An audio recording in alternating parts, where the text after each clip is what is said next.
우리 함께 사도신경으로 우리의 신앙을 고백하겠습니다. 나는 전능하신 아버지 하나님, 천지의 창조주를 믿습니다. 나는 그의 유일하신 아들, 우리 주 예수 그리스도를 믿습니다. 그는 성령으로 잉태되어 동정녀 마리아에게서 나시고 본디오 빌라도에게 고난을 받아 십자가에 못 박혀 죽으시고 장사된 지 사흘 만에 죽은 자 가운데서 다시 살아나셨으며 하늘에 오르시어 전능하신 아버지 하나님 우편에 앉아 계시다가 거기로부터 살아있는 자와 죽은 자를 심판하러 오십니다. 나는 성령을 믿으며 거룩한 공교회와 성도의 교제와 죄를 용서받는 것과 몸의 부활과 영생을 믿습니다. 아멘. 우리 찬송가 623장 함께 찬송하겠습니다. 찬송가 623장입니다. 주님의 시간에 아름답게 모든 것 변하리. 주님 나의 갈 길을 인도하여 주시니 주의 뜻을 따라서 살리라. 주님의 시간에 아름답게 모든 것 변하리. 나의 정성 다하여 주를 찬송하오니 주의 뜻을 이루어 주소서. 아멘. 오늘 우리에게 주신 하나님의 말씀을 함께 읽겠습니다. 우리 시편 106편 13절에서부터 31절까지의 말씀입니다.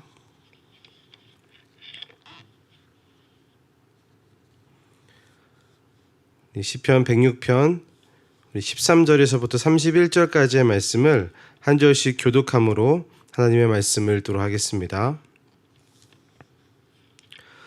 그러나 그들은 그가 행하신 일을 곧 잊어버리며 그의 가르침을 기다리지 아니하고 광야에서 욕심을 크게 내며 사막에서 하나님을 시험하였도다. 그러므로 여호와께서는 그들이 요구한 것을 그들에게 주셨을지라도 그들의 영혼은 쇠약하게 하셨도다. 그들이 진영에서 모세와 여호와의 거룩한 자 아론을 질투하며 땅이 갈라져 다단을 삼키며 아비람의 당을 덮었고 불이 그들의 당에 붙으며 화염이 악인들을 살랐도다. 그들이 호렙에서 송아지를 만들고 부어 만든 우상을 경배하여 자기 영광을 풀먹는 소의 형상으로 바꾸었도다. 애굽에서 큰 일을 행하신 그의 구원자 하나님을 그들이 잊었나니 그는 함의 땅에서 기사와 홍해에서 놀랄만한 일을 행하신 이시로다. 그러므로 여호와께서 그들을 멸하리라 하셨으나 그가 택하신 모세가 그 어려움 가운데에서 그의 앞에 서서 그의 노를 돌이켜 멸하시지 아니하게 하였도다. 그들이 그 기쁨의 땅을 멸시하며 그 말씀을 믿지 아니하고 그들의 장막에서 원망하며 여호와의 음성을 듣지 아니하였도다. 이러므로 그가 그의 손을 들어 그들에게 맹세하기를 그들이 광야에 엎드러지게 하고 또 그들의 후손을 뭇 백성 중에 엎드러뜨리며 여러 나라로 흩어지게 하리라 하셨도다. 그들이 또 부올의 바알과 연합하여 죽은 자에게 제사한 음식을 먹어서 그 행위로 주를 경노하게 함으로써 재앙이 그들 중에 크게 유행하였도다. 그때의 비느하스가 일어서서 중재하니 이에 재앙이 그쳤도다. 함께 읽겠습니다. 이 일이 그의 의로 인정되었으니 대대로 영원까지로다. 아멘. 잠시 하나님의 말씀을 묵상하겠습니다.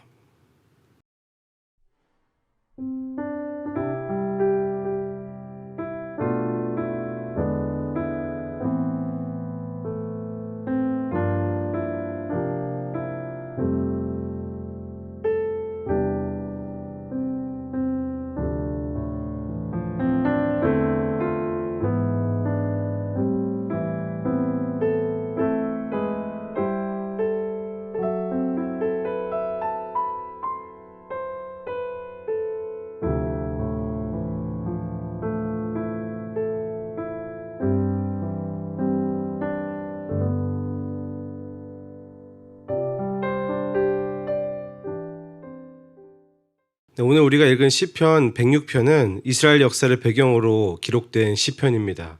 실은 시편 106편 뿐만이 아니라 시편 150편 전부가 다 이스라엘 백성들의 역사를 기반으로 해서 그것을 배경으로 해서 기록된 성경입니다. 그래서 시편 전체를 읽다 보면은 이 시편을 통해서 하나님 아버지께서 그 이스라엘 백성들에게 어떠한 마음을 가지고 계셨는가, 어떠한 뜻을 가지고 계셨는가를 느낄 수가 있습니다. 뿐만 아니라 이 시편을 넘어서서 지금 이 시편을 읽는 이 세대 가운데, 하나님을 믿는 자들 가운데 주께서 어떤 메시지를 전하고 싶어 하시는지, 또한 우리를 향한 하나님 아버지의 마음이 무엇인지를 느낄 수 있는 그런 성경이 바로 시편입니다. 바로 이러한 점을 염두에 두면서 오늘 본문을 우리가 살펴볼 텐데요. 먼저 13절과 14절 말씀을 읽도록 하겠습니다. 시작. 그러나 그들은 그가 행하신 일을 곧 잊어버리며 그의 가르침을 기다리지 아니하고 광야에서 욕심을 크게 내며 사막에서 하나님을 시험하였도다. 아멘. 네, 오늘 본문 14절을 보면은 특정한 장소를 언급하고 있는데요. 어디를 언급하고 있습니까? 네, 바로 광야라는 곳을 언급하고 있습니다. 여러분들 광야라고 하면은 어떠한 인상이 드십니까? 네, 아무것도 없는 곳, 물 한 방울조차도 굉장히 귀한 곳, 정말 아무것도 의지할 곳이 없고 황량한 곳이 바로 광야입니다. 그리고 또한 광야에 대해서, 성경에 대해서 많이 이야기하고 있는데요. 우리가 출애굽기와 모세오경을 살펴봤을 때에 광야는 어떠한 곳이라고 정의할 수 있을까요? 이렇게 정의해 볼 수 있을 것 같습니다. 광야란 하나님 한 분만을 바라보고 하나님 한 분만을 의지하는 곳입니다. 어떤 곳이라고요? 광야는 하나님 한 분만을 의지하는 곳입니다. 이제까지 말한 것을 정리하자면은 광야를 이렇게 정의할 수 있습니다. 아무것도 없고 황량하고 의지할 곳이 없지만 오직 하나님 한 분만 바라보며 사는 곳, 오직 하나님 한 분만 의지하는 곳이 바로 광야라는 곳입니다. 동의하십니까? 광야는 하나님 한 분만 의지하며 살아가는 장소입니다. 그런데 오늘 13절 말씀과 또한 모세오경을 보면은 이스라엘 백성들이 이 하나님 한 분만 의지하며 사는 이 광야에서 어떻게 하나님 앞에서 반응했습니까? 네, 이렇게 했다고 합니다. 그가 행하신 일을 곧 잊어버리며 그의 가르침을 기다리지 아니하고. 네, 광야에서 이스라엘 백성들이 했던 일이 무엇입니까? 첫 번째로는 하나님께서 행하신 일들을 잊어버렸습니다. 이 잊어버리다라는 단어가 샤크추라는 단어인데요. 미완료 동사입니다. 이 미완료라는 것은 어떤 동작이 끝나지 않고 완성되지 않고 반복적으로 지속적으로 더 그 동작들이 일어날 때에 쓰이는 시제인데요. 자, 그렇다라는 것은 어떠한 의미입니까? 이들이 하나님의 행하신 일들을 잊어버리되 그냥 단순히 한 번만 그냥 망각해 버린 것이 아니라 잊어버리고 지속적으로 반복적으로 하나님의 말씀을, 하나님이 어떠한 분이신지 그 행하신 일들을 잊어버렸다라는 것입니다. 단순히 하나님의 행하신 일들을 한순간 잊어버린 것이 아니라 의도적으로, 아주 고의적으로 하나님과 하나님이 행하신 일들을 잊어버린 자들이 이스라엘 백성이었다라고 오늘 시편은 기록하고 있습니다. 또 한 가지 이들은 하나님의 가르침을 기다리지 않았습니다. 자, 여기서 말하는 이 가르침이라는 단어는 라차토라는 단어인데요. 이것이 무슨 대단한 가르침이나 율법의 내용을 가리키는 그런 의미가 아닙니다. 이 라차토라는 것은 지금 내가 당장 앞에 나아가야 될 것, 내가 지금 당장 어떠한 계획을 세워서 어떠한 길을 가야 하는가에 대한 방향성에 대한 지금 내 눈앞에 있는 계획을 의미하는 단어가 바로 이 라차토라는 단어입니다. 근데 이 두 가지 모두 이스라엘 백성들은 어떻게 했습니까? 하나님을 잊어버리되 고의로 잊어버리고 또 하나님께서 보여주신 그 방향성과 계획들을 기억하지 않았습니다. 하나님께서 말씀하신 것들을 기다리지 않았습니다. 제가 서론에서 말씀드렸다시피 광야는 어떻게 지나가는 곳입니까? 오직 하나님 한 분만을 의지하면서 가는 곳이 바로 광야입니다. 이 말은 다시 말하면은 하나님의 인도하심, 그분의 말씀하심이 없다면은 단 한순간도 살아갈 수 없다라는 그러한 믿음의 고백입니다. 자, 이 개념을 우리 삶 가운데 적용해 보면 이렇습니다. 우리 삶 속에서도 많은 광야들을 만날 때가 있죠. 하나님 없이는 도저히 답도 없고 단 한순간도 살아갈 수 없는 그런 상황들을 마주할 때가 있습니다. 그런 광야 중에서 하나님의 가르침을 기다린다는 것은 바로 이러한 의미입니다. 하나님께서 보여주신 길이 없다면은 그것은 내가 가야 할 길이 아니라는 것입니다. 아무리 내 눈앞에 여러 가지 길들이 제시되고 이것이 내 살 길이구나라는 판단이 서더라도 이 길이 과연 하나님께서 나에게 말씀하신 길인가? 과연 하나님께서 내 눈앞에 보여주신 하나님의 계획인가라는 그 확신과 그 말씀이 없다라면은 움직이지 않기로 결정하는 것입니다. 그것이 바로 광야를 살아가는 또한 광야에서 하나님께서 요구하시는 성도들의 삶의 방식입니다. 하나님께서 보여주신 길이 아니라면은 주님 제가 가지 않겠습니다. 제가 움직이지 않겠습니다. 나의 상황과 판단과 나의 보이는 기준에 따라서 내가 움직이지 않고 오직 주께서 약속하신 그것이 이루어질 때까지 제가 기다리겠습니다라는 믿음의 고백을 하는 곳이 광야입니다. 여러분, 이 기다림 실은 어렵습니다. 왜 어려울까요? 눈에 보이는 것이 없기 때문입니다. 지금 당장 나는 앞으로 나가야 되는데 당장 나는 이 문제를 헤쳐나가야 되는데 도무지 아무것도 보이지 않기 때문에 어렵습니다. 하지만 그 순간에도 우리의 손 가운데 분명히 쥐어져 있는 것이 있습니다. 그것이 무엇입니까? 바로 하나님께서 우리와 함께 하신다는 사실입니다. 이 광야길 가운데 함께 하시는 하나님, 그것만이 우리의 피난처이고 우리가 의지할 유일한 것임을 믿으시기 바랍니다. 이 광야 가운데서 하나님께서는 그 하나님의 행하심을 잊어버리지 말라. 기억해라. 오직 나의 말씀을 기다려라. 그 말씀이 이루어지기까지 기다리고 또 기다려라라고 우리 가운데 말씀하고 계시는 것입니다. 하나님께서는 그렇게 광야를 지나가기를 원하시고 또한 우리의 삶 가운데 혹시 그런 광야가 있다라면은 그런 삶과 그런 길을 선택하기를 하나님께서는 기다리고 계십니다. 여러분, 더 깊이 나아가서 혹시 지금 지나가고 있는 광야 속에서 하나님의 이 행하심을 잊어버린 영역들이 있다라면은 또는 혹은 더 이상 하나님의 행하심과 말씀을 기다리지 않은 영역들이 있다라면은 그것들을 가지고 하나님 앞에 나아가는 우리 성도님 되시기를 간절히 소망합니다. 우리 이어서 23절 말씀을 함께 읽겠습니다. 시작. 그러므로 여호와께서 그들을 멸하리라 하셨으나 그가 택하신 모세가 그 어려움 가운데에서 그의 앞에 서서 그의 노를 돌이켜 멸하시지 아니하게 하였도다. 아멘. 이 광야에서 하나님의 행하심을 잊어버리고 또 하나님을 기다리지 않는 이 이스라엘 백성들의 행동은 결국 우상 숭배로 이어지게 되죠. 우리가 잘 알듯이 이 모세가 십계명을 받으러 호렙산으로 올라갔을 때에 그 밑에서 아론을 비롯해서 이스라엘 백성들은 금송아지를 만들어서 우상을 숭배했습니다. 또한 그 일로 인해서 하나님께서 분노하시고 어떻게 하셨습니까? 내가 이들을 다 멸하여 버리겠다.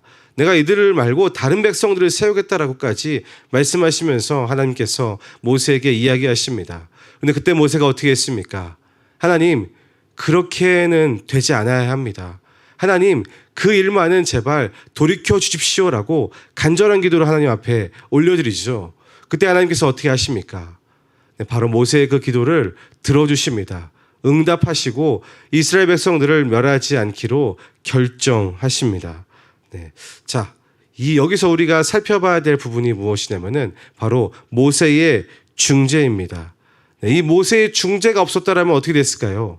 실은 이스라엘 백성들이 멸망했을지도 모르겠습니다. 하지만 그 하나님과 이스라엘 백성들 가운데서 누가 중재했다고요?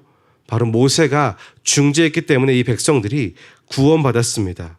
이 부분을 그냥 보다 보면은 그런가 보다.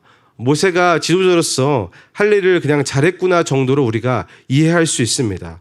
자, 그런데요, 오늘 시편에 보면은 얼마 지나지 않아서 또 이런 내용들이 나옵니다. 우리 30절과 31절을 읽겠습니다. 시작. 그때 비느하스가 일어서서 중재하니 이에 재앙이 그쳤도다. 이 일이 그의 의로 인정되었으니 대대로 영원까지로다. 아멘. 이 30절과 31절의 내용을 보면 어떻습니까? 여전히 이스라엘 백성들이 하나님 앞에서 우상 숭배한 이야기가 나옵니다. 특별히 바알볼 사건을 이야기하고 있는데요. 이 모압 여인들과 함께 음행을 하면서 우상 숭배에 빠진 이 이스라엘 백성들에게 하나님께서 또한 진노하시고 재앙을 내리십니다. 자, 그런데 또 어떤 일이 발생합니까? 바로 비느하스라는 중재자가 나타나서 이 이스라엘 백성들과 하나님 사이를 중재합니다. 어떻게 중재했냐면은 회중들 앞에서 그 바알볼에 가담한 이스라엘 남자와 그 미디안 여인을 창으로 꿰뚫어 죽입니다. 자, 그런데 이 행위를 보신 하나님께서 비느하스를 두고 이렇게 말씀하십니다. 민수기 25장 11절인데요. 제가 이 말씀을 읽어드리겠습니다. 제사장 아론의 손자 엘르아살의 아들 비느하스가 내 질투심으로 질투하여 이스라엘 자손 중에서 내 노를 돌이켜서 내 질투심으로 그들을 소멸하지 않게 하였도다. 아멘. 자, 하나님께서는 무엇 때문에 이스라엘 백성들을 소멸하지 않았다라고 말씀하셨습니까? 비느하스가 내 질투심으로 질투하여. 비느하스가 누구의 질투심으로 질투했다고요? 내 질투심으로, 하나님의 질투심으로 비느하스가 질투했기 때문에 내가 이스라엘 백성들을 멸망시키지 않겠다. 여러분들, 바로 이 부분입니다. 하나님께서 이스라엘 백성들을 구원하신 이유가 무엇입니까?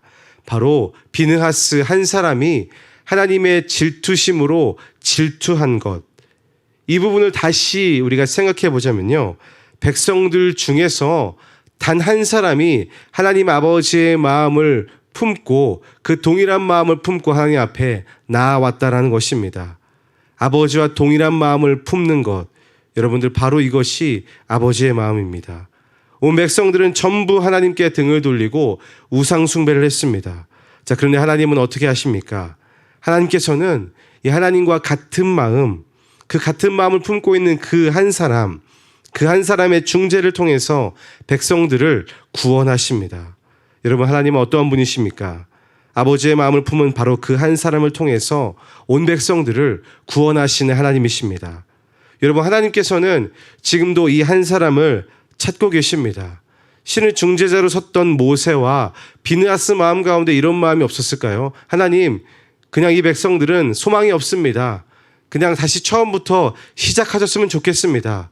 이런 마음이 들지 않았을까요? 그런데 그런 마음을 하나님 앞에 이야기하지 않았습니다. 왜 그랬을까요? 이 모세와 비느하스가 아버지의 마음을 알았기 때문입니다. 아, 하나님께서 이렇게 분노하고 계시긴 하시지만 그 마음 가운데 이 백성들을 아예 멸망시키려는 그 마음은 없구나.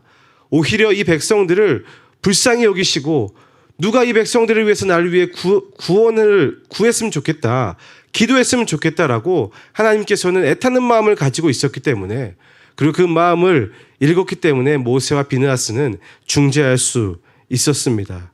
여러분들, 선지서를 보면 또한 어떻습니까? 하나님께서 선지자를 부를 때에 아예 대놓고 중재자를 찾으십니다. 아예 대놓고 하나님께서는 하나님 아버지와 동일한 마음을 가지고 이 백성들을 위해 기도할 그 한 사람을 찾으십니다. 여러분, 바로 여기에 우리에게 주시는 하나님의 비전이 있습니다. 하나님께서는 바로 이러한 중재자의 자리로 지금 우리를 부르고 계십니다. 특별히 하나님과의 관계가 완전히 벌어져 있는 그 관계의 골짜기로 우리를 부르고 계십니다. 이미 우리는 예배당 바깥에만 나아가도 하나님과의 관계가 완전히 멀어져 있는, 단절되어 있는 관계의 골짜기, 어떻게 메울 수 없는 그 틈 가운데 있는 그런 사람들과 그런 관계들을 보게 되는 거죠. 발견하게 됩니다. 하나님께서는 바로 그 관계의 골짜기로, 그 결렬된 틈 가운데로 우리를 부르셨습니다. 그 관계의 골짜기에 서서 관계의 화해를 이루어내는 성도로 하나님께서는 우리를 부르셨습니다. 여러분, 관계의 골짜기에 서시기를 축복합니다. 그곳은 광야와 같을 수 있습니다. 메마르고 누구도 환영해 주지 않고 왜 그런 말을 하느냐, 이렇게 이야기할 수 있습니다.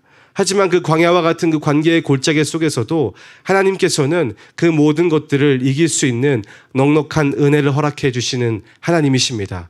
그곳은 광야와도 같으나 하나님 아버지의 다함 없는 은혜와 인도하심을 받을 수 있는 곳입니다. 무엇보다 아버지의 눈물을 받고 아버지의 눈물을 배울 수 있는 곳입니다. 관계의 골짜기에서 관계의 화해자로 서시는 여러분들이 되시기를 간절히 소망합니다.